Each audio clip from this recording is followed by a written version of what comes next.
தந்தை மகன் தூயாவியானவரின் பெயராலே நம் ஆண்டவராகிய இயேசு கிறிஸ்துவின் அருளும் கடவுளின் அன்பும் தூயாவியானவரின் நட்புறவும் உங்கள் அனைவரோடும் இருப்பதாக.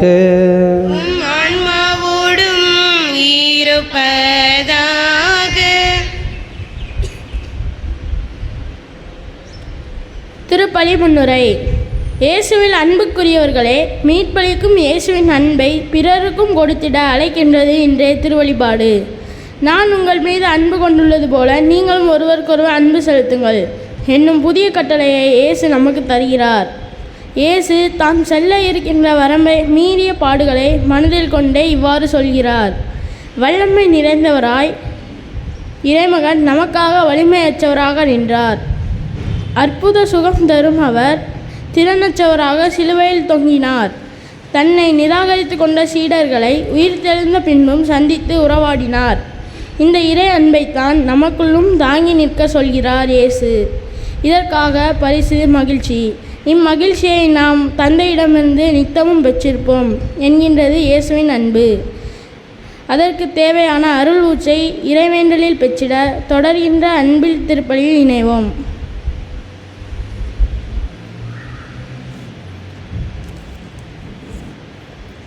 திருப்பலியில் நம்மோடு இணைந்து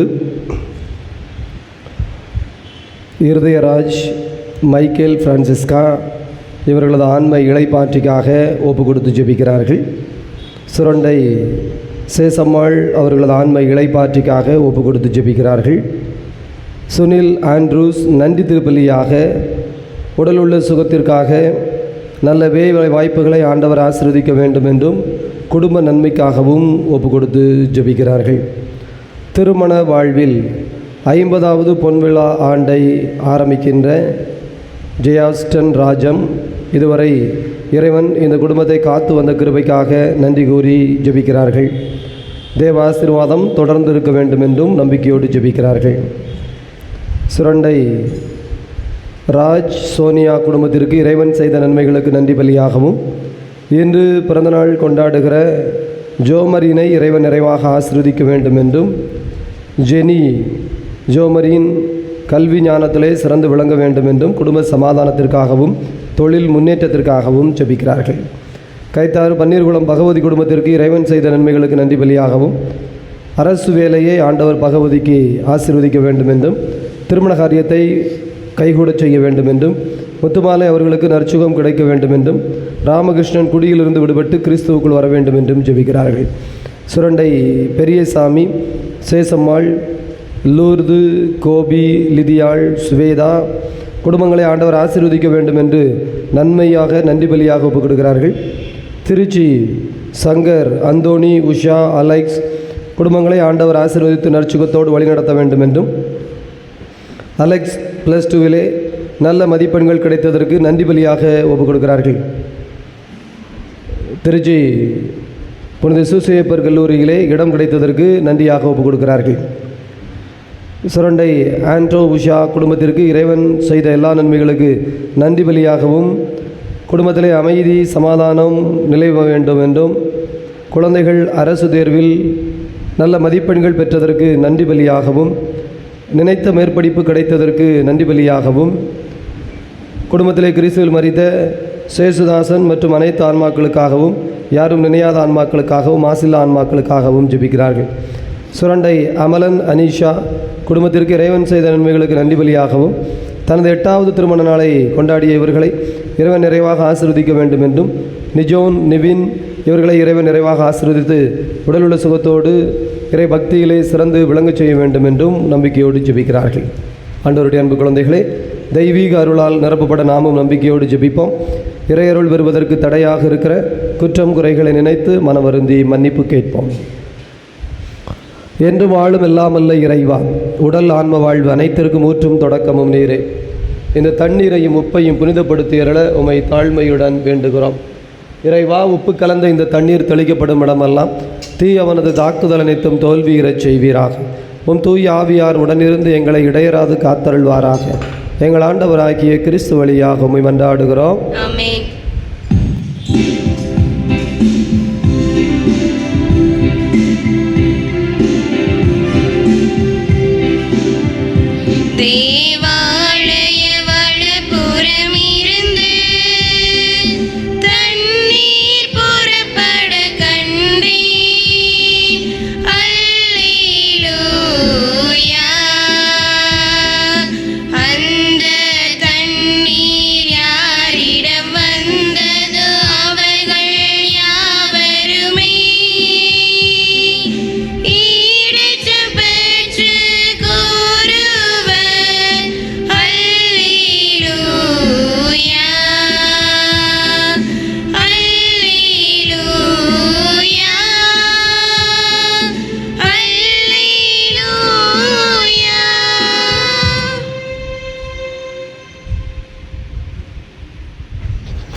வல்ல கடவுள் நம் பாவங்களிலிருந்து விடுவிப்பார். இந்த நற்கருணை கொண்டாட்டம் அவரது திருவிருந்தில் கலந்து கொள்ளும் தகுதி பெறச் செய்வதாக.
மன்றாடுவோமாக. இதய அமைதியே இறைவா, விண்ணவரின் மகிழ்ச்சியில் நாங்களும் பங்கு கொள்ள எங்களை அழைக்கின்றேன். கிறிஸ்துவின் பேரன்பு எங்களுள் நிறைந்திருப்பதால் நாங்கள் என்றும் பேராற்றலால் வழிநடத்தப்படுவோமாக. ஆண்டவராகிய கிறிஸ்து வழியாக உமை மன்றாடுகின்றோம்.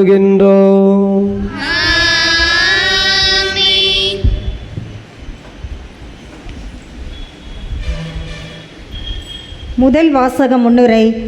திருத்துதர் பவுலும் பர்னபாவும் லிஸ்திரா, இக்கோனியா, அந்தியோக்கியா ஆகிய நகரங்களில் உள்ள சீடர்களின் உள்ளத்தை நம்பிக்கையில் உறுதிப்படுத்துகிறார்கள்.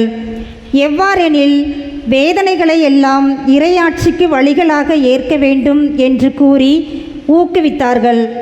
மேலும் ஒவ்வொரு திருச்சபையிலும் மூப்பர்களை தேர்ந்தெடுத்து அவர்களை உறுதிப்படுத்த இறைவனிடம் மன்றாடினார்கள். பிற இனத்தாருக்கும் நம்பிக்கை அளிக்கும் கடவுளின் செயல்களை இறை வார்த்தையில் கேட்போம்.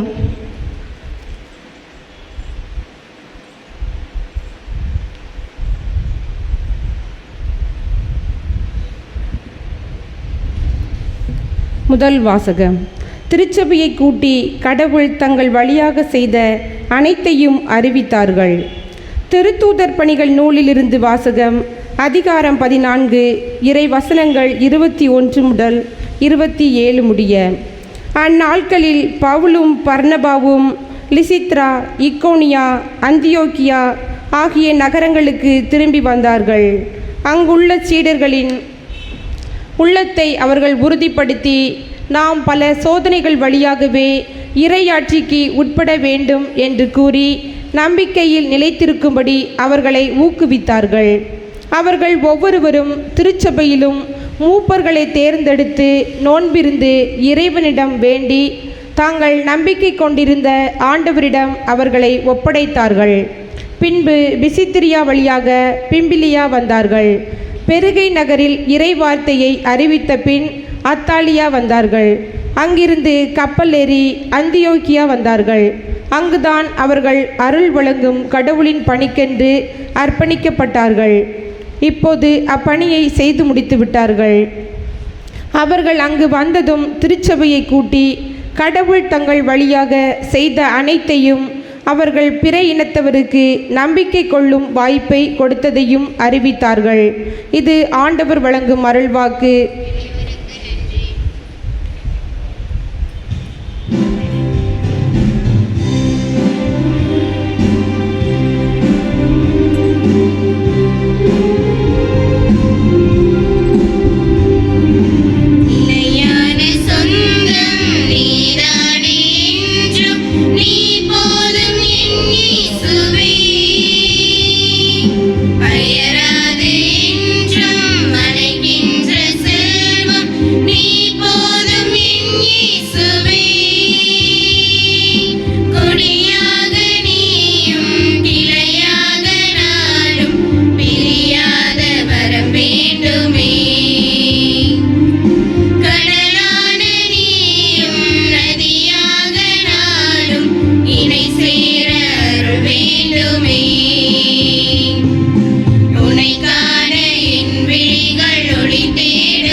இரண்டாம் வாசக முன்னுரை. கடவுளை உறைவிடமாக கொண்ட புதிய எருசலேம் விண்ணகத்திலிருந்து இறங்கி வந்தது. மனிதர் மத்தியில் கடவுளின் பிரசனம் இருந்தது. அவரே அவர்களுடைய கண்ணீரை துடைத்து விடுவார். இனிமேல் அங்கு சாவு இராது, துயரம் இராது, அழுகை இராது, துன்பம் இராது. முன்பு இருந்தவை எல்லாம் மறைந்து விட்டன. அவர்கள் வாழ்வின் நூலின் பெயர் எழுதப்பட்டவர்கள் ஆவார்கள். விண்ணக ஆட்சியை வெளிப்படுத்தும் திருவெளிப்பாட்டு நூலின் இறைவார்த்தைகளை கேட்போம்.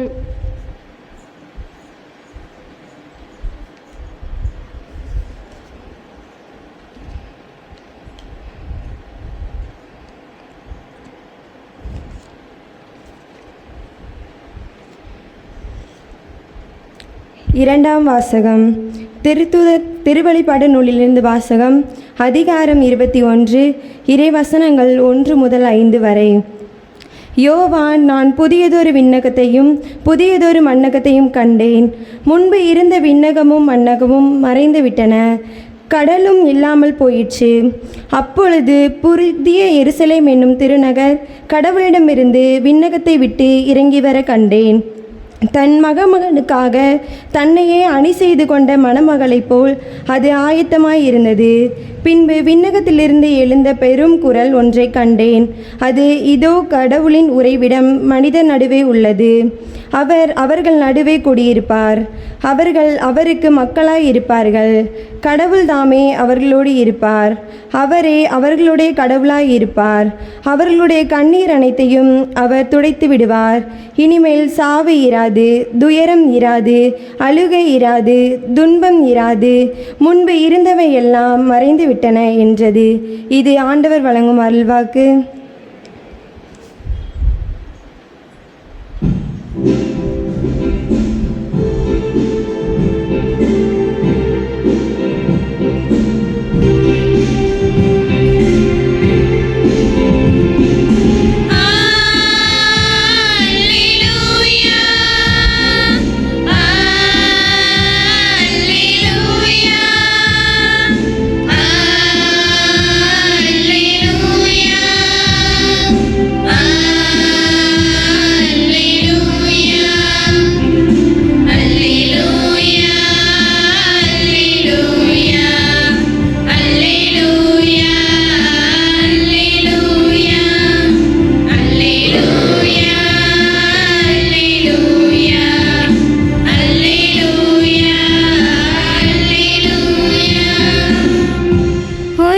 மற்றவரிடம் அன்பு செலுத்துங்கள் என்னும் புதிய கட்டளையை நான் உங்களுக்கு கொடுக்கிறேன்.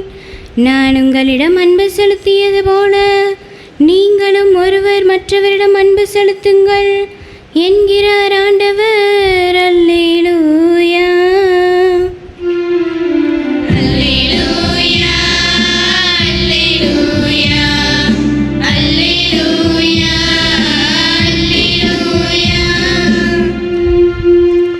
ஆண்டவர் உங்களோடு இருப்பாராக.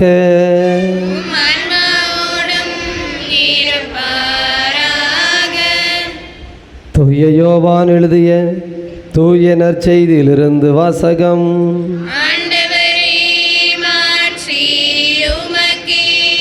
தூய யோவான் எழுதிய தூய நற்செய்தி 13வது அதிகாரம். ஆண்டவருடைய வார்த்தைகள் 31 முதல் 33 முடிய, மேலும் 34, 35. யூதாசு இறுதி ராவுணவின் அறையை விட்டு வெளியே போனபின் இயேசு, இப்போது மானிட மகன் மாட்சி பெற்றுள்ளார். அவர் வழியாக கடவுளும் மாட்சி பெற்றுள்ளார். கடவுள் அவர் வழியாக மாட்சி பெற்றாரானால் கடவுளும் தம் வழியாய் அவரை மாட்சிப்படுத்துவார். அதையும் உடனே செய்வார். பிள்ளைகளே, இன்னும் சிறிது காலமே உங்களோடு இருப்பேன். ஒருவர் மற்றவரிடம் அன்பு செலுத்துங்கள் என்னும் புதிய கட்டளையை நான் உங்களுக்கு கொடுக்கிறேன். நான் உங்களிடம் அன்பு செலுத்தியது போல் நீங்களும் ஒருவர் மற்றவரிடம் அன்பு செலுத்துங்கள். நீங்கள் ஒருவர் மற்றவருக்கு செலுத்தும் அன்பிலிருந்து நீங்கள் என் சீடர்கள் என்பதை எல்லோரும் அறிந்து கொள்வர் என்றார். ஆண்டவரின் அருள்வாக்கு.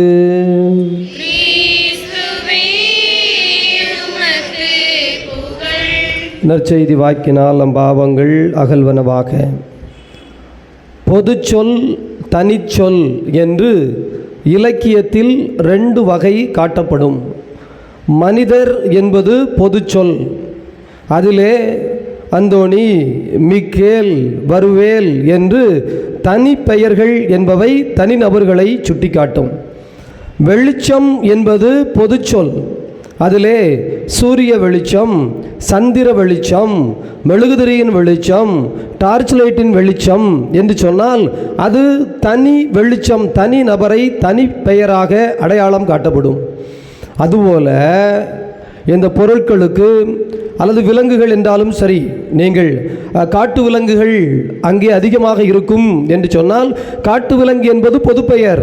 அதிலே யானை இருக்குமா, அல்லது புலி இருக்குமா, கரடி இருக்குமா, மான்கள் இருக்குமா என்பதை பொறுத்து எப்படிப்பட்ட அந்த வனம் ஆபத்து மிக்கது அல்லது ரசிப்பதற்கு சுற்றுலாவிற்கு ஏற்றது என்றெல்லாம் சொல்லப்படும். எனவே பொதுப்பெயர், தனிப்பெயர், பொது செயல், தனிச்செயல் என்று இரண்டு வகையான கருத்துக்கள் நமக்கு கொடுக்கப்படுகின்றன. அதில் இது வெளி அடையாளங்களுக்கு மட்டுமல்ல, உள்ளார்ந்த மனித நிலைக்கும் அது பொருந்துகிறது. கான்சியஸ் என்று சொல்லப்படுகிற வாழ்வின் அடிமட்டத்தை எப்படி ஆய்வு செய்கிறார்கள் என்றால் கலெக்டிவ் அன்கான்சியஸ் என்று சொல்லுகிறார்கள். இந்த உலகத்திலே ஒரு குறிப்பிட்ட காலத்தில் நீங்கள் பார்த்தீர்கள் என்றால் சினிமாவை இதற்கு எடுத்துக்காட்டாக சொல்ல முடியும். கலைத்துறை, அது சினிமாவாக இருக்கட்டும், நாடகங்களாக இருக்கட்டும், ஒரு காலகட்டத்தில் நகைச்சுவை நாடகங்களாக வந்து கொண்டிருக்கும் அல்லது நகைச்சுவை திரைப்படங்களாக வந்து கொண்டிருக்கும். அதற்கு அடுத்து ஒரு காலகட்டத்தை பார்த்தீர்கள் என்றால் வன்முறை நிறைந்த திரைப்படங்களாக வரும் அல்லது இது பேய் படங்களாக வரும். என்ன காரணம்? இங்கே இண்டிவிஜுவல் கலெக்டிவ் கான்சியஸ் என்று சொல்லுகிறார்கள். தனி மனிதர்கள் தங்களுக்குள் வைத்திருக்கிற அந்த மனப்பாங்கில், ரசிக்கின்ற மனநிலையில் அப்படிப்பட்ட ஒரு நிலையை நோக்கி நகர்வார்கள். இது இரண்டும் ஒன்றோடொன்று தொடர்புடையதுதான். வெளிச்சம் என்று சொன்னால் சூரியன் வெளிச்சமாக இருப்பதால் தான் அந்த வெளிச்சத்தை அதோடு சேர்க்கிறோம். அதுபோல் இந்த தனிநபர் மனநிலை என்பது பொது மனநிலையோடு இணைந்து போகின்ற ஒரு தன்மை என்பது இந்த உலகத்தில் எப்போதும் இருக்கிறது. பிரியமானவர்களே, இந்த காலகட்டம் எப்படிப்பட்ட காலகட்டம் என்பதை நாம் அறிந்து கொள்ள வேண்டும். திரைப்படங்கள் என்பது மட்டுமல்ல, நீங்கள் தெருக்களை எடுத்து பாருங்கள். மனிதர்கள் எத்தகைய கலாச்சாரங்களை ரசிக்கிறார்கள், எத்தகைய பேச்சுக்களை ரசிக்கிறார்கள், எதற்கு பொதுவாய் எல்லோரும் கைத்தட்டுகிறார்கள் என்றால் எதிர்மறையாய் சிந்திப்பவர்கள், எதற்கெடுத்தாலும் விதண்டாவாதம் பேசுகிறவர்கள், எல்லாவற்றையும் குறை சொல்லுகிறவர்கள், வன்முறையோடு ஆர்ப்பாட்டத்தோடு ஒரு வகையான உள்ளே புழுங்கி பேசினால் எப்படி இருப்பார்களோ அப்படிப்பட்ட ஒரு ஆத்திர மனப்பான்மையான நபர்களோடு இன்று இந்த உலகத்தில் மனிதர்கள் இணைந்து கொண்டிருக்கிறார்கள்.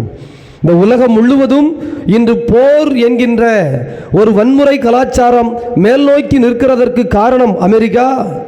ட்ரம்ப் வெளிப்படையாகவே அறிவித்துக் கொண்டிருக்கிறார். எல்லா நாடுகளோடும் நாங்கள் போர் தொடுக்க போகின்றோம், நாங்கள் இப்படித்தான் செய்வோம், எங்கள் வரி விதிகளை இப்படித்தான் கூட்டுவோம், மக்களை பற்றி எங்களுக்கு கவலை இல்லை, அக்கறை இல்லை. யோசித்து பாருங்கள், இந்த முறை அவர் வருவாரா இல்லையா என்பது அவருக்கே தெரியாது.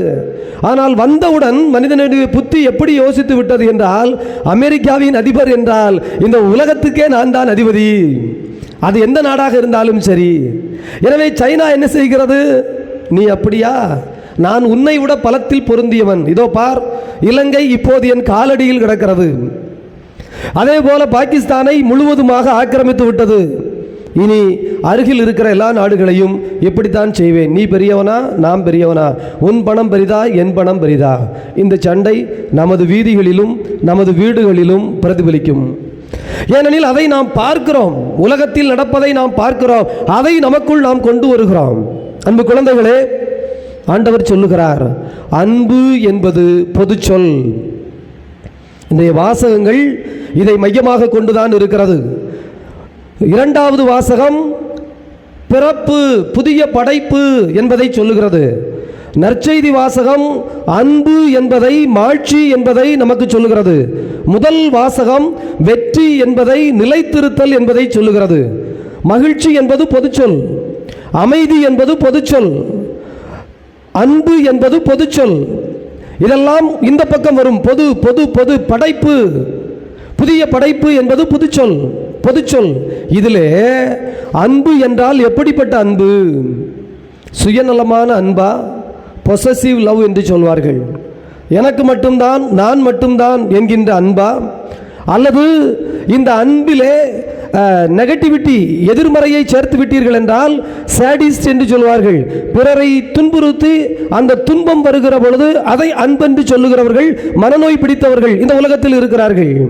எனவே அன்பு என்கின்ற இந்த பொது சொல்லுக்கு இந்த பக்கம் நிறைய அர்த்தங்கள் இருக்கிறது. இன்றைக்கு கணவன் மனைவி உறவை எடுத்துக்கொண்டீர்கள் என்றால் அன்பை வாழ்வதற்காக அழைக்கப்படுகிறார்கள். ஆனால் கேள்வி வருகிறது, யாருடைய அன்பை? நான் எதிர்பார்ப்பது போல் நீ இருக்க வேண்டும் என்று ரெண்டு பேரும் சொல்லுகிறார்கள். நான் உனக்காக விட்டுக் கொடுக்கிறேன், நீ எனக்காக விட்டுக் கொடு, ரெண்டு பேரும் இணைந்து போவோம் என்கின்ற மனப்பான்மை இன்றைக்கு குறைந்து விட்டது. நோ, இட்ஸ் மை லைஃப், என் வாழ்க்கைக்கு துணை தேடுகிறேன், நான் விருப்பம் போல் இருப்பேன், விருப்பம் போல் ஓடுவேன், நீ என்னோடு சேர்ந்து கொண்டால் உனக்கு என் மீது அன்புண்டு என்று நான் புரிந்து கொள்வேன். பெற்றோர் பிள்ளைகளுக்கு இடையில் என்ன நடக்கிறது? தான் விரும்பியது போல் பெற்றோர் இருந்தால் சூப்பர், தான் விருப்பத்திற்கு மாறாக பெற்றோர் சொன்னால் நீ மோசம். ஏன் சொல்லுகிறார்கள்? பெற்றோர் தானே, நமக்கு மூத்தோர் தானே, அவர்கள் பெரியவர்கள் தானே, வயதில் பெரிய மனிதர்கள் சொன்னால் நாம் கேட்கிறோமா? பிரியமானவர்களே, எனவே இந்த காலகட்டங்களை ரெண்டாய் பிரித்தறிய தெரியாத மனிதர்கள் குழம்பி போவார்கள். அதே போல இரண்டாவது வாசகம் புதிய படைப்பு. புதிய படைப்பு என்பது கடவுளை மையப்படுத்தித்தான் இருக்கும். ஆனால் கோவில் இல்லை. கோவில் இல்லாமல் எப்படி புதிய படைப்பு? யோவான் சொல்லுகிறார், மனிதர்கள் உள்ளம் கோவிலாய் மாறி இருக்கிறது. அப்ப கடவுளே வேண்டாம் என்று தூக்கி போடுவதல்ல, ஆனால் கடவுளை எங்கே வைக்கிறோம்? கோவிலில் வைத்து வழிபடுகின்ற பொருளாக அல்ல. கடவுள் என்பது பொதுச்சொல். நான் கடவுள் அனுபவம் பெற்றிருக்கிறேனா என்பதுதான் தனிச்சொல். கடவுள் எல்லா பக்கமும் இருக்கிறார். நீ உணர்ந்தாயா? நீ கடவுளை உணரவில்லை என்றால் அவர் எல்லா இடத்திலும் இருந்து உனக்கு என்ன புண்ணியம்? காற்று எல்லா இடத்திலும் தான் இருக்கிறது. மூக்கையும் வாயையும் நான் பொத்திக் கொள்வேன், ஐ டோன்ட் நீட், எனக்கு தேவையில்லை என்று சொன்னால் உங்களுக்குள் காற்று இல்லை, மரணம் வரும். யார் பொறுப்பு? காற்று பொறுப்பாகுமா? அவருக்கு காற்றே இல்லை, மூச்சு திணறல், அதனால் இறந்துட்டாருன்னா மூச்சு திணறுவதற்கு காற்று இல்லாமல் என்பதல்ல, அது உள்ளே போக நீங்கள் அனுமதிக்கவில்லை என்பதுதான். எனவே இந்த கடவுள் தன்மையை தான் இரண்டாவது வாசகத்தில் சொல்லுகிறார். கடவுளை பொதுமைப்படுத்துங்கள், எல்லோருக்குமான கடவுளாக, மனிதர்களின் உள்ளங்களில் வீடுகளில் வாழ்கிற கடவுளாக. ஆலயங்கள் நிறைந்து வழும்புகின்றன. இன்னைக்கு எல்லா கோயிலுக்கும் போங்க, மே மாதம், அப்பா, எந்த கோவில்கள் போனாலும் கூட்டம் நிறைந்திருக்கிறது. ஆன்மீகம் நிறைந்திருக்கிறதா? ஆன்மீகம் என்பது குடும்பத்தில் பிரதிபலிக்கிறதா? அந்த குடும்பத்திலே அந்த ஆசீர்வாதம் விளங்குகிறதா? அதே போலத்தான் இன்றைய முதல் வாசகம். வெற்றி என்பது என்ன? வேலைக்கே போகக்கூடாது, ஆனால் சம்பளம் வரணும். மேல் நோக வேலை பார்க்க மாட்டேன், ஆனால் என்னை எல்லாரும் மதிக்கணும். நான் நெற்றி வியர்வை நிலத்தில் விழ ஒரு துளி வேலை கூட செய்ய மாட்டேன், ஆனால் எனக்கு மாட்சியும் உயர்வும் கிடைக்க வேண்டும். இந்த மனப்பாங்கு எல்லோருக்கும் வந்து விட்டது. அப்போ என்ன செய்வீங்க? நான் உட்காந்து டிவி பார்த்துட்டே இருப்பேன், இல்லை செல்ஃபோன் விளாண்டுட்டே இருப்பேன், இல்லைன்னா கதை பேசிக்கிட்டே இருப்பேன். சொகுசு என்று சொல்லப்படுகிற எந்த காரியத்தையும் நான் செய்வேன், ஆனால் பலன் என்ன கிடைக்க வேண்டும்? நல்ல உணவு கிடைக்க வேண்டும், நல்ல உடை கிடைக்க வேண்டும், நல்ல வசதியான வாழ்க்கை கிடைக்க வேண்டும். அதுக்கு இதுக்கும் சம்மந்தம் வராத, இது வேற டிபார்ட்மெண்ட்டு, அது வேற டிபார்ட்மெண்ட்லாம் இல்லை, எனக்கு அப்படி தான் வேண்டும். முதல் வாசகத்தில் பவுல் அழுத்தம் திருத்தமாக சொல்லுகிறார், நீங்கள் துயரத்தை, வலியை, வேதனையை, சவாலை சந்திக்கவில்லை என்றால் நிலைத்து நிற்க முடியாது. சிலுவையில் தொங்கிய கடவுளை நாங்கள் உங்களுக்கு அறிவிக்கிறோம். நீங்கள் சிலுவையில் தொங்கிய கடவுள் போல் வாழுங்கள், இயேசு போல் வாழுங்கள். மீட்பென்பது, உயிர்ப்பென்பது உங்களுக்கு வந்து சேரும். அதை நீங்க செய்ய வேண்டாம். மரத்தை நல்ல தண்ணி ஊற்றி நீ வளர்த்துக்கிட்டே இருந்தால் போதும், அது காய் தன்னால் காய்க்கும். நீ காயை தேடியாந்து ஒட்டி வைக்க வேண்டாம். குடும்பத்தில் ஆன்மீகம் இருந்தால் போதும், அந்த குடும்பத்தில் மகிழ்ச்சி தன்னால் பூத்து தொங்கும். நாம் என்ன செய்கிறோம்? கடைக்கு போகும்போது கொஞ்சம் மகிழ்ச்சி, வெளியூருக்கு போகும்போது கொஞ்சம் மகிழ்ச்சி, பக்கத்து வீட்டுக்கு போகும்போது கொஞ்சம் மகிழ்ச்சி, அல்லது யாரையாவது ஏதாவது செய்துட்டு அதனால கொஞ்சம் மகிழ்ச்சி. இந்த மகிழ்ச்சியை வேங்காந்து டெய்லி ஒட்ட வச்சுட்டு, எங்கள் வீட்டில் பார்த்தீங்களா மாமரம் எவ்வளவு மாங்காய் காய்ச்சிருக்குன்னு? ஆமாம், 10 மாங்காய் காய்ச்சிருக்கேன். ஏ அப்பா, இதை 10 மாங்காவும் நான் எங்கெல்லாம் போய் வாங்கிட்டு வந்தேன் தெரியுமா? இங்கே வேங்காந்து ஒட்ட வச்சேன், இங்கே வேங்காந்து ஒட்ட வச்சேன். நிற்காது, நிலைக்காது, அவ்வளவுதான் முடிஞ்சுது. ஒருத்தன் லட்சக்கணக்கான மாங்காய் ஒரே மரத்தில் காய்ச்சி கிடக்கு, அவனுக்கு மட்டும் எப்படி இவ்வளவு மாங்காய் காய்க்குது? அவன் எங்கே போய் வாங்கியாந்து ஒட்ட வச்சான்? ஒட்ட வைக்கிறதுக்கு ஒன்றும் கிடையாது. உள்ளிருந்து புதிய படைப்பாய் மாறிவிட்டு.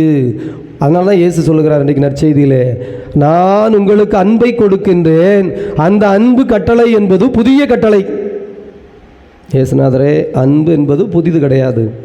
ஆதாம் ஏவாளை கடவுள் படைக்கும் போதே என்ன சொன்னாருன்னா, நீங்கள் ஒருவரை ஒருவர் அன்பு செய்யுங்கள், அன்பு செய்து ஒருவருக்கொருவர் துணையாக இருங்கள், இணை பிரியாது வாழுங்கள். இந்த அன்பின் அடையாளமாக குழந்தைகளை பெற்று இந்த பூமியை நிரப்புங்கள். இதோ வானத்து பறவைகளையும் கடல் மீன்களையும் இந்த விலங்குகளையும் நீங்கள் ஆட்சி செய்யுங்கள், அன்பினால் பராமரியுங்கள், அவைகள் வாழ்வதற்கு உதவி செய்யுங்கள். எனவே அன்பு என்பது ஆதி ஆகமத்தின் முதல் வரியில் கொடுக்கப்பட்டிருக்கிற ஒரு கட்டளை. மனிதனுக்கு கொடுக்கப்பட்ட முதல் கட்டளையே அன்புதான். இயேசுநாதரே, நீங்கள் பிறந்தது எத்தனை ஆயிரம் வருஷம் கழிச்சு அல்லது எத்தனை லட்சம் வருஷம் கழிச்சுன்னு பாருங்கள். ஆதாம் ஏவாள் காலத்திலேயே எங்களுக்கு அன்பு கட்டளை கொடுத்தாச்சு. ஆனால் இயேசுவே, நீங்கள் என்ன சொல்கிறீங்க? நான் உங்களுக்கு ஒரு புதிய கட்டளை கொடுக்கிறேன், ஒருவரை ஒருவர் அன்பு செய்யுங்கள். இது என்ன புதுசா? ஆதாம் ஏவாளுக்கு கொடுக்கப்பட்டது இல்லையா? அதைத்தான் சொல்லுகிறேன். இந்த பொதுச்சொல் என்பது பழசு. வெளிச்சம் என்பது யார் கண்டுபிடிச்சா? கடவுள் படைக்கிற பொழுதே வெளிச்சம் இருக்கு. ஆனா சுவிட்ச் போட்ட உடனே டியூப் லைட் எரியுத. இந்த சுவிட்ச் போட்ட உடனே டியூப் லைட் எரியுதுல்ல. தாவீது காலத்துல இப்படி சுவிட்ச் போட்டா டியூப் லைட் எரிஞ்சிச்சா? சாமுவேல் காலத்துல டியூப் லைட் சுவிட்ச் போட்டா எரிஞ்சிச்சா? அதற்கு முன்னால் ஆபிரகாம் காலத்துல லைட் சுவிட்ச் போட்ட உடனே ஃபேன் ஓடிச்சா? ஏன் ஓடல? அப்பத்துல இருந்தே இருக்குல்ல வெளிச்சம். ஆனா இந்த வெளிச்சம் அப்ப ஏன் இல்லை? இந்த டியூப் லைட் வெளிச்சம் ஏன் ஆபிரகாமுக்கு கிடைக்கல, தாவீதுக்கு கிடைக்கல? ஃபாதர், இந்த வெளிச்சத்தை கண்டுபிடிச்சது இப்போ தானே, கரண்ட் கண்டுபிடிச்ச பிறகு தானே. வெளிச்சம் என்பது பொது, ஆனால் இந்த வெளிச்சம் என்பது புதிது. எனவே வெளிச்சம் என்பதே புதிதல்ல, ஆனால் டியூப் லைட் வெளிச்சம் என்பது புதிது. அன்பு என்பதே புதிதல்ல, என் அன்பு என்பது புதிது. கணவன் மனைவி குடும்பம் என்கின்ற அல்லது சகோதரன் சகோதரி என்பது புதிதல்ல, ஆனால் நானும் என் சகோதரனும் புதிது. இந்த உலகத்திற்கு நானும் என் மனைவியும் கணவனும் என்பது புதிது, என் குடும்பம் என்பது புதிது. இந்த கான்செப்ட் நமக்கு புரியணும். அப்ப இதை கொண்டு வந்து வாழுகிற பொழுது எப்படி வாழ வேண்டும்? புதிதாய் பிறந்த குழந்தைகளை போல். அப்ப ஆண்டவர் இயேசு என்ன சொல்லுகிறார் என்றால், ஒரு டார்கெட் வைக்கிறார். இங்க பாரு, நான் சொல்றதுல புதுசு ஒண்ணும் இல்லை, அன்புங்கிறது புதுசு இல்லை. ஆனா நான் உங்களை அன்பு செய்தது போல். நீங்க எப்படி அன்பு செஞ்சீங்க? பாதங்களை கழுவினேன், என்னை மறுதலித்த சீடரை மன்னித்தேன், என்னை சிலுவையில் அறைந்தவர்களை மன்னித்தேன். 5 அப்பம் 2 மீன் தான் இருந்துச்சு, எடுத்து எல்லாருக்கும் குடுன்னு பகிர்ந்து கொடுத்தேன். நோயாளிகள் போய் தேடி போய் அவர்களை சந்தித்து ஆறுதல் சொன்னேன். இந்த செயலெல்லாம் புதிது. இதை நீ செய்தாயா? இதை நீ செய்தால் என்னை போல் அன்பு செய்தவன் ஆவாய். இல்லை என்றால் யாரையோ போல் அன்பு செய்கிறாய், அல்லது அன்பு என்கின்ற வார்த்தையை நீ உன் சுயநல நோக்கத்திற்காக பயன்படுத்துகிறாயே தவிர நான் சொல்லுகிற அன்பு உன்னிடம் இல்லை. இயேசுவினுடைய வாக்கு அதுதான். எனவே அவர் சொல்லுகிற அன்பு, அவர் சொல்லுகிற சந்தோஷம். எனவே தான் இயேசு சொல்வார், இதோ நான் என் மகிழ்ச்சி உங்களுள் இருக்கவும் உங்கள் மகிழ்ச்சி நிறைவு பெறவும் இவற்றை சொன்னேன். இதோ நான் தரும் மகிழ்ச்சி உங்களுள் இருக்கும், அந்த மகிழ்ச்சியை யாரும் உங்களிடமிருந்து எடுத்துக்கொள்ள முடியாது. மகிழ்ச்சி எடுக்க முடியாதா? யோசித்து பாருங்க. நம்ம சந்தோஷமாக பேசிக்கிட்டு இருக்கோம், ஒரு ஆள் அப்படி டக்குன்னு ஒரு வார்த்தையை உள்ளே போடுவாங்க, அது சடக்குன்னு பாம்பு கொத்துன மாதிரி இருக்கும், உடம்பெல்லாம் விஷம் பரவுற மாதிரி, புத்தியில் உடனே நமக்கு விஷம் பரவும், உடனே கோபம் ஆத்திரம் சண்டை வருதா இல்லையா? மகிழ்ச்சியை எடுக்கவே முடியாதுன்னு இயேசுநாதர் சொல்றாரு.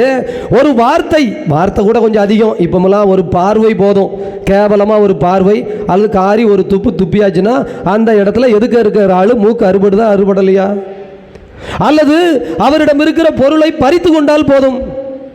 ஒரு பையன் நல்ல சாக்லேட்டோ ஐஸ்கிரீமோ சாப்பிட்டுட்டு இருக்கான், பக்கத்தில் போகிறவன் தட்டி விட்டுட்டு போயிடுறான். சாக்லேட்டோ ஐஸ்கிரீமோ கீழே விழுந்துடுது. சந்தோஷம் அதோட முடிஞ்சுதா இல்லையா? நமக்கு நடந்திருக்கா இல்லையா? நமது வீடுகளிலே, நமது உறவுகளிலே, நமது உள்ளத்திலே, நாம் வாழும் இடத்திலே இந்த மாதம் இவ்வளவு சம்பளம் வரும்னு எதிர்பார்த்தோம், இந்த போனஸ் வரும்னு எதிர்பார்த்தோம். கிறிஸ்மஸுக்கோ தீபாவளிக்கோ அவன் நம்ம எதிர்பார்த்த போனஸ் கொடுக்கல. என்ன வருது? சம்பளம் வந்துச்சு, போனஸ் வந்துச்சு, ஆனால் சந்தோஷம் வரல. ஏன்? நான் இந்த நிலையை நினைத்திருந்தேன், இந்த மாதம் இந்த வருமானம் வரும் என்று, இந்த மாதம் இப்படி எனக்கு நடக்கும் என்று, இந்த நாளில் எனக்கு இப்படி இருக்கும் என்று நான் ஒன்றை நினைத்தேன், அது வரல. எனவே ஆண்டவர் சொல்லுகிறார், இயேசு சொல்லுகிறார், உன் சந்தோஷத்தை உன்கிட்ட எடுக்கவே முடியாது. அது யார் சந்தோஷமா இருந்தா? இயேசுவின் சந்தோஷம். இயேசுவை நீங்கள் எப்பமெல்லாம் சந்தோஷப்படுவீங்க? அதிகாலையில் போய் ஜெபிச்சா சந்தோஷமா இருக்கும். ஒரு பாவி மனம் மாறினால், 99 நீதிமான்களை விட ஒரே ஒரு பாவி மனம் மாறினால் நான் சந்தோஷப்படுவேன். நீங்க எந்த பாவி மனம் மாறினா சந்தோஷப்படுவீங்க? எந்த பாவி மனம் மாறுறதுக்கு நீங்க என்ன பண்ணுனீங்க? நீங்க உங்களை வருத்தி கொண்டீர்களா? சிலுவையை சுமந்தீர்களா? யாராவது ஒருவரை மீட்பதற்காக இந்த பவுல் சொல்வது போல நான் எத்தனை முறை தடியடி வாங்கினேன் தெரியுமா? நடுக்கடலில் எத்தனை முறை தத்தளித்தேன் தெரியுமா? சிங்கத்தின் வாயிலிருந்து காட்டு வழியா போகும்போது கடவுள் என்னை எப்படி காப்பாற்றினார் தெரியுமா? என்னை யூதர்கள் தொழுகை கூடங்களில் வைத்து எப்படி சவுக்கால் அடித்தார்கள் தெரியுமா? யாருடைய மீட்பிற்காக, யாருடைய மனமாற்றத்திற்காக, யாருடைய ஆன்மாவை காப்பாற்றுவதற்காக நீங்கள் இப்படி ஒரு துன்பத்தை பெற்றீர்கள்? அப்படி பெற்றிருந்தால் பெற்ற நாளில் உங்களுக்குள் வந்த சந்தோஷத்தை யாரும் பறிக்க முடியாது. வாழ்வு என்பது பொது சொல், அதிலே என் வாழ்வு என்பது தனிச்சொல். வாழ்வை கடவுள் பார்த்து கொள்வார். நான் மட்டுமல்ல, நீங்கள் மட்டுமல்ல, என்னை போல் இன்னும் லட்சக்கணக்கான கோடிக்கணக்கான மனிதர்களை உருவாக்குவார் கடவுள். அவர் படைத்த வாழ்வு நல்லா போகும். ஆனால் என் வாழ்வு நன்றாக இருக்க வேண்டும் என்றால் நான் இந்த வாழ்வில் கிறிஸ்து என்கின்ற ஒரு மனிதன், கிறிஸ்து என்கின்ற ஒரு இறை மனிதன் எனக்கு கொடுத்த அடையாளங்களை நான் பொருத்தி கொண்டு நின்றால் உங்கள் சந்தோஷம் கேரண்டி, உங்கள் அமைதி கேரண்டி, உங்கள் குடும்ப ஆசீர்வாதம் கேரண்டி. உங்கள் வாழ்வு புது வாழ்வு, கழித்து போட்ட வாழ்வல்ல, பழைய வாழ்வல்ல, ஆதாமிய வாழ் காலத்திலே இருந்து வருகிற அசடுகளின் அசுத்தங்களின் அது மொத்த சேர்க்கை அல்ல, புத்தம் புதிது ஆசீர்வாதத்தின் வாழ்வு. எனவே ஆழமாய் தியானிப்போம். ஆமீன். எழுந்து நின்று நம்முடைய நம்பிக்கை அறிக்கையிடுவோம்.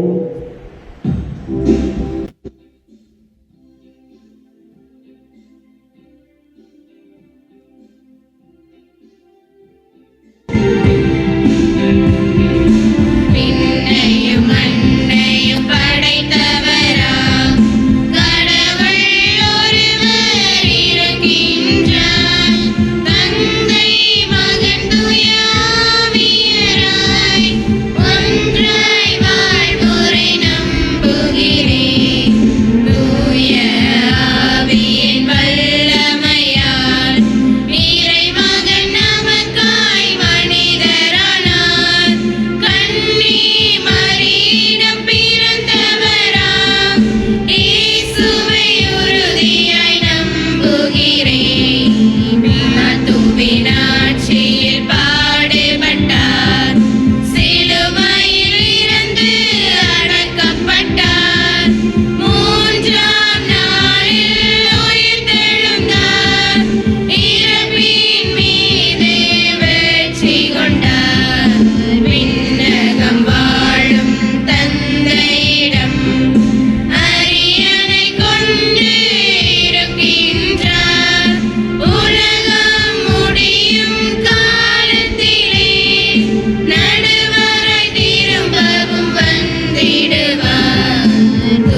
நம்முடைய மன்றாட்டுகளை சொல்லி ஜெபிப்போம். அன்பை பொழிந்திடும் இறைவா, இறையாட்சி பணிக்காக வாழ்வை அர்ப்பணமாக்கியுள்ள எம் திரு அவை தலைவர்களுக்காக இறைஞ்சி மன்றாடுகிறோம். அவர்கள் எடுத்துள்ள இலக்கின் தூரத்தை உமது தயவாலும் உமது இரக்கத்தாலும் உமது உடனிருப்பாலும் கடந்திட வலிமை தாரும். அவர்கள் என்றென்றும் ஆன்ம நலனோடும் உடல் நலத்தோடும் உமது விருப்பத்தையே தங்களின் விருப்பமாக கொண்டு இறைப்பணி ஆற்றிட வேண்டும் என்று இறைவா உம்மை மன்றாடுகிறோம். எம்மில் உறவாடும் அன்பு இறைவா, எங்கள் வாழ்வின் நடவடிக்கைகளில் உமது அன்பின் சாயலை வெளிப்பட வேண்டும் என்று மன்றாடுகிறோம். எம்மை கண்ணிமைக்கும் நேரமெல்லாம் மறவாமல் அன்பு செய்யும் உமது இரக்கத்திற்கு நன்றியுடையவர்களாய் நாங்கள் வாழவும், அன்பு தேவைப்படுகின்ற இடங்களில் அன்பை பொழியவும், மன்னிப்பு வேண்டுகின்ற உறவுகளை மன்னித்து ஏற்றுக்கொள்ளவும் தேவையான அருளை பொழிய வேண்டும் என்று இறைவா உம்மை மன்றாடுகிறோம். நலம் தரும் இறைவா, கடும் நோயினால் அவதிப்படும் மக்களுக்கு உமது பரிவிரக்கத்தினால் நல்ல உடல் நலமும் ஆன்ம பலமும் அருள வேண்டும் என்று மன்றாடுகிறோம். அவர்கள் தங்களின் உடல் மனம் மற்றும் வேதனைகளில் உமது உடனிருப்பை உணர்ந்து கொள்ளவும், உமது அற்புத சுகம் தரும் வல்லமையினால் என்றும் மன மகிழ்வுடனும் உடலுள்ள பலத்துடன் வாழ தேவையான உமது இரக்கத்தை அருளிட வேண்டும் என்று இறைவா உம்மை மன்றாடுகிறோம். எம்மை அனுதினமும் ஆதரிக்கும் அன்பு இறைவா, உம்மை போற்றுகின்றோம். எங்கள் குடும்பங்களை உமது அன்பிலும் அமைதியிலும் இறைவார்த்தை பகிர்விலும் சிறந்தவர்களாக உருவாக்கிடும். உமது அன்பின் கட்டளைகளுக்கு ஏற்ப நாங்கள் வாழவும், உமது பெயருக்கு சாட்சியுள்ள குடும்பங்களாக முதியவர்கள் முதல் குழந்தைகள் வரை அனைவரும் அன்பின் வழி நடக்க வேண்டும் என்று இறைவா உம்மை மன்றாடுகிறோம்.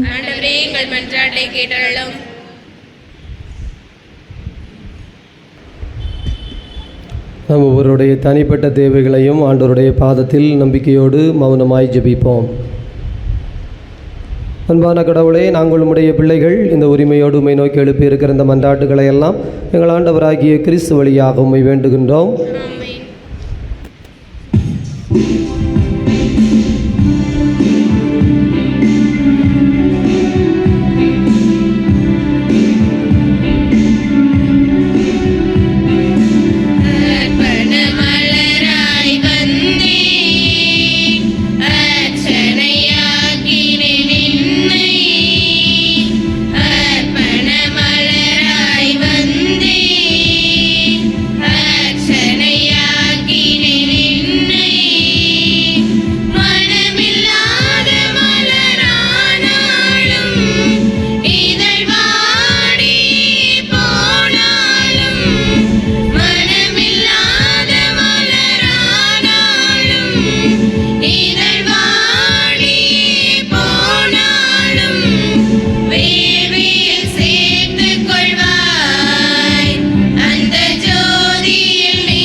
சகோதர சகோதரிகளே, உங்களுடையதும் என்னுடையதுமாக ஒப்பு கொடுக்கப்படுகின்ற இப்பலி எல்லாம் வல்ல தந்தையாகிய இறைவனுக்கு ஏற்புடையதாகும்படி மன்றாடுங்கள்.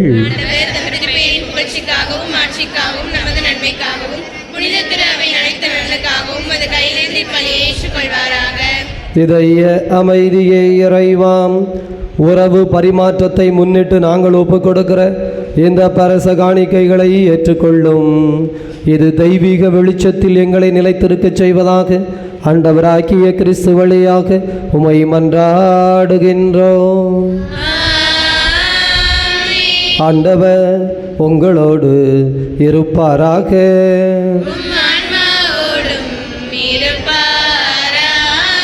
இதயங்களை மேலே எழுப்புங்கள். நம் இறைவனாகிய ஆண்டவருக்கு நன்றி கூறுவோம். ஆண்டவரே, தூயவரான தந்தையே, என்றும் வாழும் இறைவா, நாங்கள் உமக்கு நன்றி செலுத்துவது எங்கள் கடமையும் மீட்பிற்குரிய செயலுமாகும். ஏனெனில் கிறிஸ்து பெருமான் எங்களுக்காக விண்ணகத்தின் கதவை திறந்தார், மண்ணகத்தில் மனிதனாய் பிறந்தார், பாவம் தவிர மற்ற அனைத்திலும் எங்களைப் போல வாழ்க்கை நடத்த திருவுளமானார். சிலுவையில் சாவை வென்று உயிர்ப்பு உண்டு என்று எங்களுக்கு விளங்கச் செய்தார். ஆகவே விண்ணகத் தூதரோடு இணைந்து போற்றி புகழ்ந்து அக்களித்து நாங்கள் பாடுவதாவது:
இதையே அமைதியே இறைவா, நிர்மையாகவே தூயவர், தூய்மை அனைத்திற்கும் ஊற்று. ஆகவே உம்முடைய தூய ஆவியை பொழிந்து காணிக்கைகளை தூய்மைப்படுத்த உம்மை வேண்டுகிறோம்.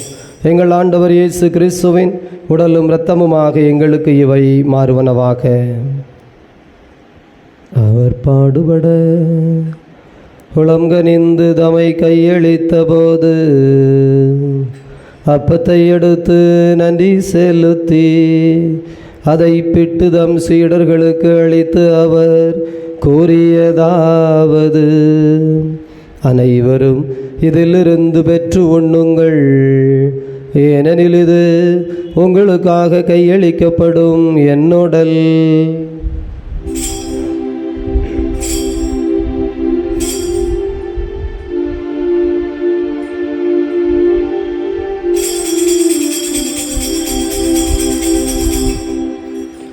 அவ்வண்ணமே இரவு விருந்தை அருந்திய பின் கிண்ணத்தை எடுத்து மீண்டும் உமக்கு நன்றி கூறி தம் சீடர்களுக்கு அளித்து அவர் கூறியதாவது: அனைவரும் இதிலிருந்து பெற்று பருகுங்கள், ஏனெனில் இது புதிய நிலையான உடன்படிக்கைக்குரிய என் இரத்தத்தின் கிண்ணம். இது பாவ மன்னிப்புக்கென்று உங்களுக்காகவும் பலருக்காகவும் சிந்தப்படும். இதை என் நினைவாக செய்யுங்கள்.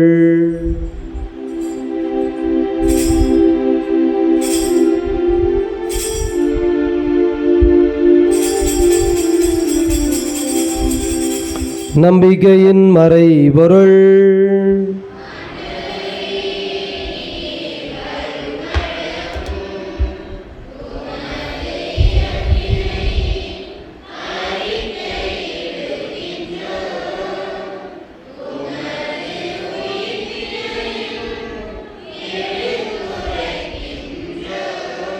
ஆகவே ஆண்டவரே, நாங்கள் கிறிஸ்துவின் இறப்பினையும் உயிர்ப்பினையும் நினைவு கூர்ந்து வாழ்வதரும் அப்பத்தினையும் மீட்பளிக்கும் கிண்ணத்தினையும் ஒப்புக் கொடுக்கின்றோம்.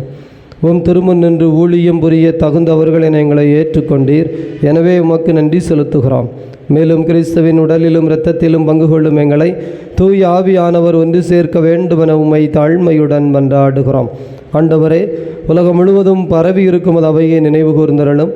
சிறப்பாக எங்களுடைய திருத்தந்தை சிங்கராயர், எங்களுடைய ஆயர் அந்தோணிசாமி, உமது அன்பின் குழந்தைகள் அனைவரையும் தெய்வீக அன்பினால் நிறைவு பெறச் செய்தருளும்.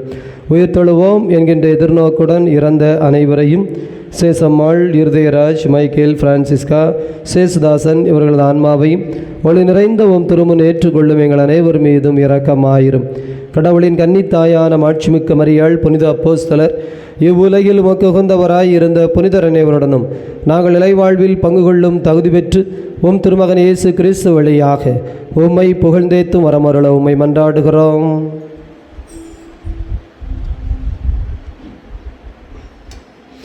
இவர் வழியாக இவரோடு இவரில் எல்லாம் வல்ல இறைவனாகிய தந்தையே, தூயாவியானவரின் ஒன்றிப்பில் எல்லா புகழும் ஆட்சியும் என்றென்றும் உமக்கு உரியதே.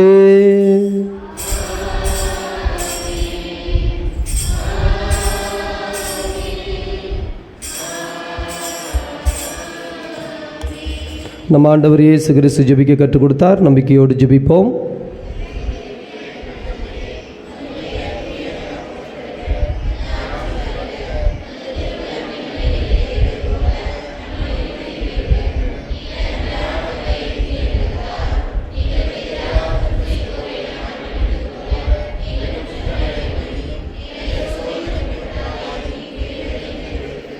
ஆண்டவரே, தீமையிலிருந்து விடுவித்து அமைதியை தந்தருளும், பாவத்திலிருந்து விடுதலை பெற்று நலமுடன் வாழச் செய்தருளும். நாங்கள் எதிர்நோக்கி இருக்கிற பேரின்பத்திற்காகவும் மீட்பராகிய இயேசு கிறிஸ்துவின் வருகைக்காகவும் காத்திருக்கின்றோம்.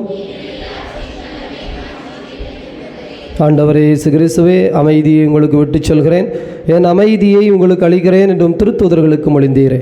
எங்கள் பாவங்களை பாராமல் முது திரு அவையின் நம்பிக்கையை கண்ணோக்கி அதற்கு அமைதியும் ஒற்றுமையும் தந்தருள்வீராக. என்றென்றும் வாழ்ந்து ஆட்சி செய்கின்றவர் நீரே. ஆண்டவருடைய அமைதி உங்களோடு என்றும் இருப்பதாக.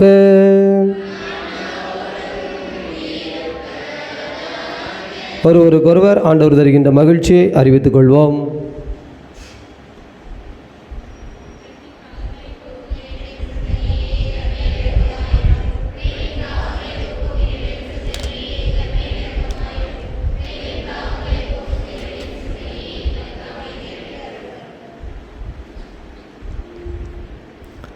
இதோ இறைவனின் செம்மறி, இவரே உலகின் பாவங்களை போக்குகின்ற தெய்வம்.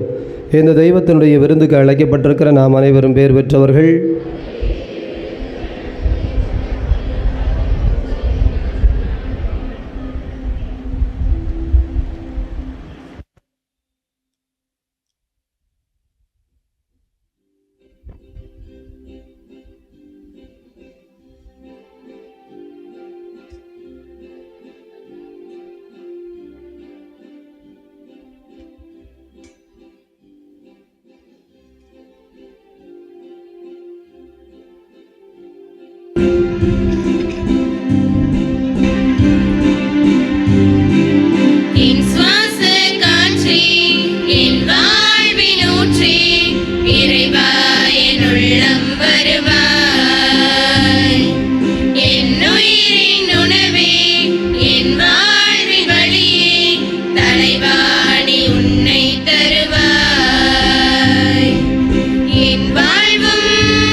திருமண அறிக்கை. எல்லாம் வல்ல இறைவன் திருவருளால் குருவிகுளம் பங்கு, குருவிகுளத்தில் இருக்கும் தகப்பனார் புளோமின்ராஜ், தாய் செல்லம்மாள், இவர்கள் மகன் அந்தோணிராஜுக்கும் சுரண்டை பங்கு, ராஜகோபால பேர்களுக்கும் தகப்பனார் கோவில் பிள்ளை, தாய் சிரோன்மணி, இவர்கள் மகள் ஆக்னஸ் ரெனிக்கு திருமணம். இது முதலாவது அறிக்கை. இத்திருமண அறிக்கை தடை இருந்தால் பங்கு தந்தை அவர்களுக்கு தெரிவிக்க வேண்டியது இறைமக்கள் பொறுப்பு. இவ்வாறே திருப்பலி அறிவிப்புகள்.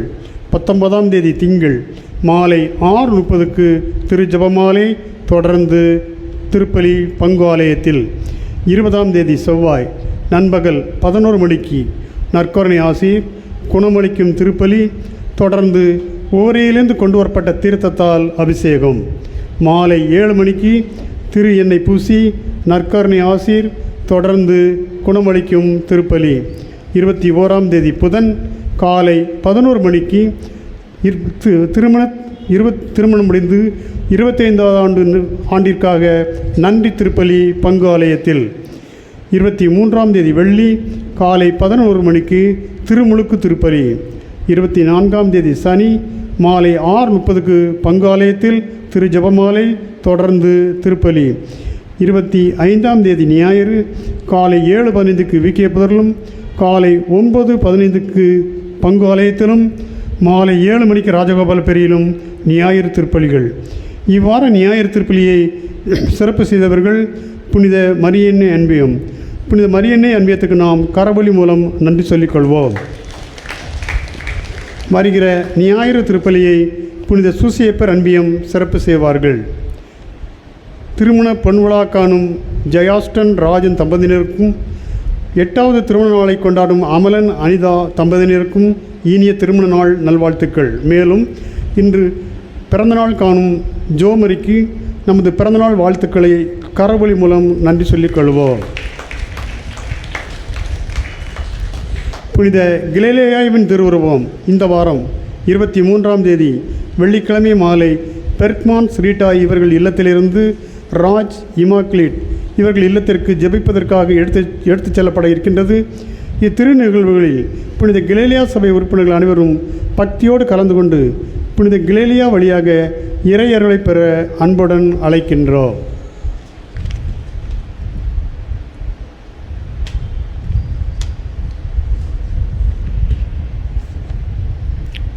கடந்த 13ஆம் தேதி தமிழ் மாதத்தின் கடைசி செவ்வாய் அன்று பகல் 12 மணி திருப்பலி நிறைவுற்றதும் அசன உணவு வழங்கப்பட்டது.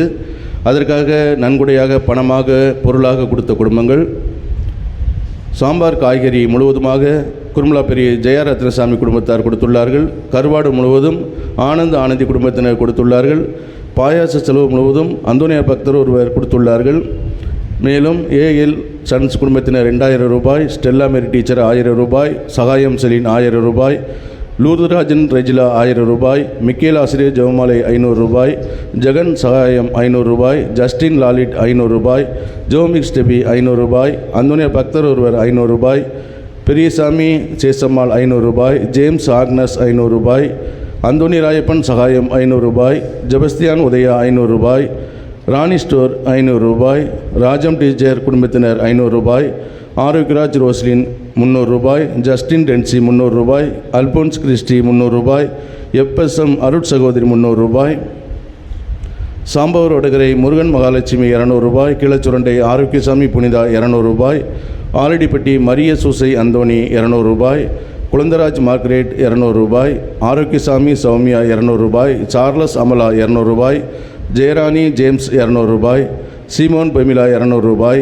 அந்தோனி பிரபாகர் திருவுருட்செல்வி 200 ரூபாய், ஜேம்ஸ் பாஸ்கலின் 200 ரூபாய், அருள்ராஜ் அல்போன்சா 200 ரூபாய். மொத்த வரவு 13,900 ரூபாய். மொத்த செலவு 14,915 ரூபாய். அதிகபட்ச 1,075 ரூபாய்.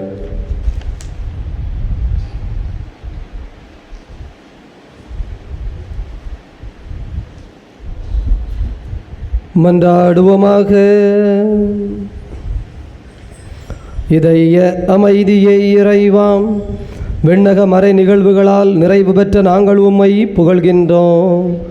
பழைய நிலையிலிருந்து வாழ்வின் புதிய நிலைக்கு நாங்கள் கடந்து வர செய்வீராக.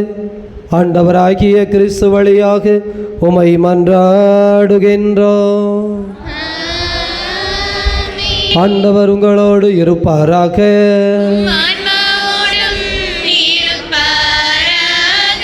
வல்ல கடவுள் தந்தை மகன் தூயாவியார் உங்கள் அனைவரையும் நிறைவாக ஆசீர்வதிப்பாராக. உயிர்த்த கடவுளின் உண்மை பிள்ளைகளாக சென்று வாழுங்கள். பேரின்பம் தொடரட்டும்.